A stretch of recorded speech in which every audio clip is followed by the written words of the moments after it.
Welcome to the Real News Network. I'm Lynn Fries in Geneva. This is part 5 of a 6-part series with economist Ha-Joon Chang. We're exploring thoughts from his book, Economics, the User's Guide, where he critiques the narrow focus of today's economics profession that recognizes one approach, the neoclassical approach, as the right way of doing economics. In this segment, we're continuing our look into respective strengths of many other different approaches. Our guest, Ha-Joon Chang, joins us from the UK, where he teaches economics at the University of Cambridge. Economics, the User's Guide is his latest book.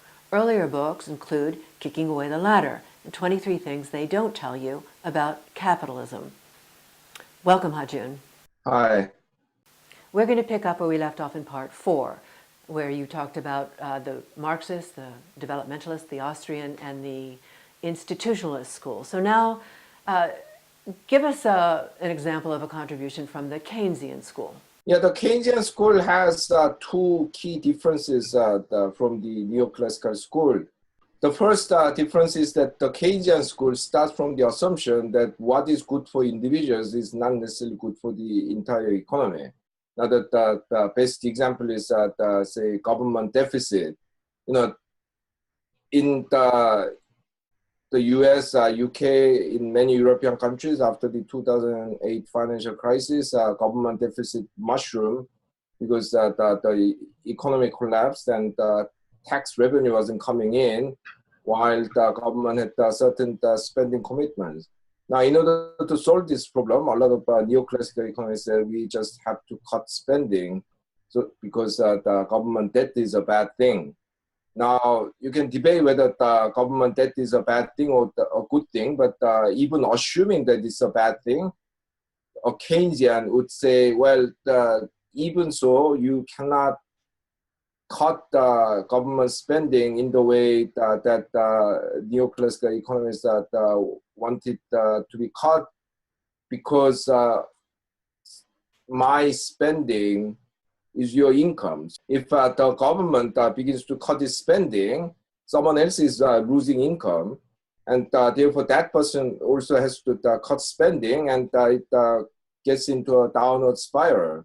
So what may be prudent for individuals, i.e. your income falls and therefore you need to reduce your spending, may not be actually a wise idea for the entire economy, because if everyone, including the government, begins to cut spending, the economy will get into a downward spiral. So that the idea that what is rational for individuals may not be rational for the entire economy, that is one crucial difference between the neoclassical economics and the Keynesian school.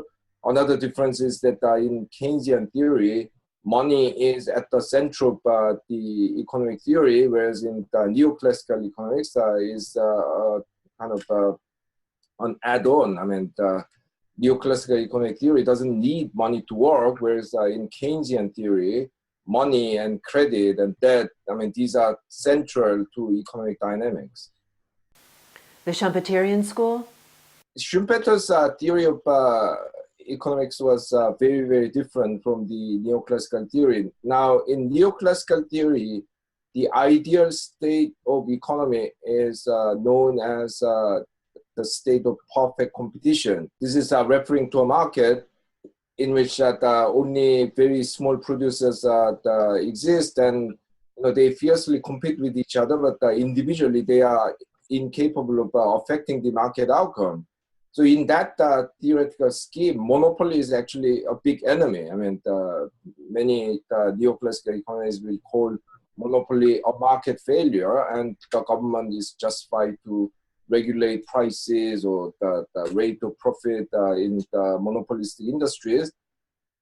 However, Schumpeter has a totally different view. He sees monopoly as an inevitable or even necessary feature of capitalism in the good sense, because in Schumpeter's view, capitalism develops because people innovate. They come up with new technologies, new forms of organization, they open new markets, but when they innovate, they become monopolists. When you invent something that no one can imitate, at least in the short run, you can basically charge whatever you want for people who want to buy your product. Of course, that this doesn't last forever. I mean, the competitors come up, they undermine you, or the completely new technologies that get invented and they make you irrelevant.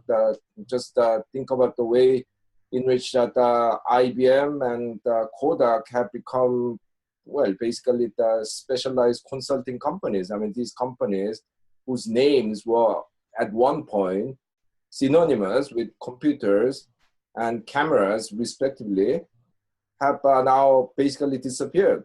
So in Schumpeter's view, that's what makes capitalism dynamic, and therefore that monopoly is the natural phenomenon of a dynamic economy. Only that no monopoly lasts forever. So in Schumpeterian view, this state of affairs called perfect competition, which the neoclassical economists take as an ideal, is actually the state of stagnation rather than a good thing. So it's a very different view of capitalism. The behavioralist school? Now, the behavioralist school starts from the observation that the human beings assumed in neoclassical economics is really so totally unrealistic. It is that assumption is really useless in helping us understand the world. I mean, the view of the behavioralist school is that we actually need to understand the underlying cognitive processes of human beings, that understand how they think, how the rational or irrational they can be, how emotional they can be, and how that affects what people do. I mean, they argue basically that human beings are very complex and flawed. We have multiple motivations, we have limited rationalities, and they build a whole theory about human behavior and organization and institutions eventually based on this assumption, which is totally different from the neoclassical one. And it actually is much better at allowing us to understand how the real world works. I mean, to go back to the example of the recent financial crisis, if you really studied the behavioralist approach carefully, you could have actually prevented a lot of these problems in the financial sector.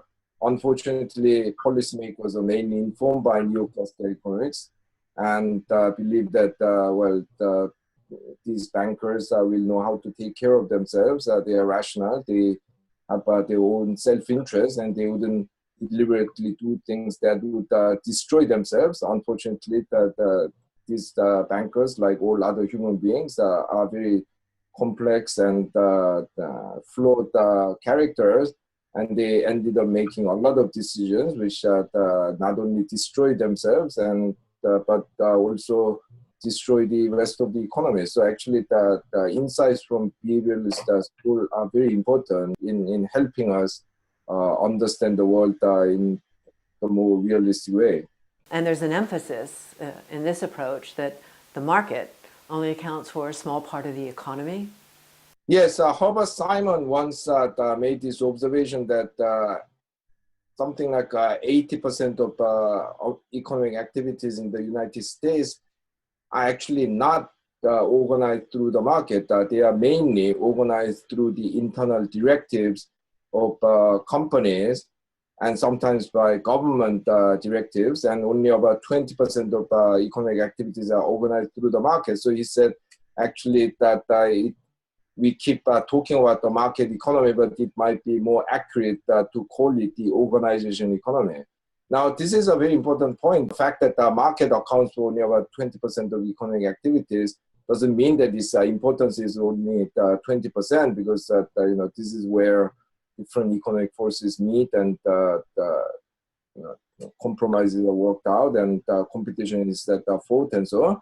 But the fact that we are ignoring the remaining 80%, I mean, especially what goes on inside a company, I mean, means that we are actually trying to understand the whole economy by looking at only one part of the process. So it's like that proverbial blind man feeling an elephant, you know, and that you're only touching the leg and you think elephant is like a pillar. So in that sense, that if you're just looking at the market exchange process, you lose sight of many important aspects of our economic activities, production, you know, how people work in the production process, how internal hierarchy of companies are organized. So you need to get insights from behavioralist school, institutionalist school, and even Marxist school, who also looked at inside companies in greater depth. So, I mean, this is one example of why actually you need different schools to fully understand the economy. Let's talk about that in the next segment, and how to make economics better serve democracy. Please join us for Part 6, the concluding segment of our conversation with Ha-Joon Chang. Ha-Joon Chang, thank you. Thank you. And thank you for joining us on the Real News Network.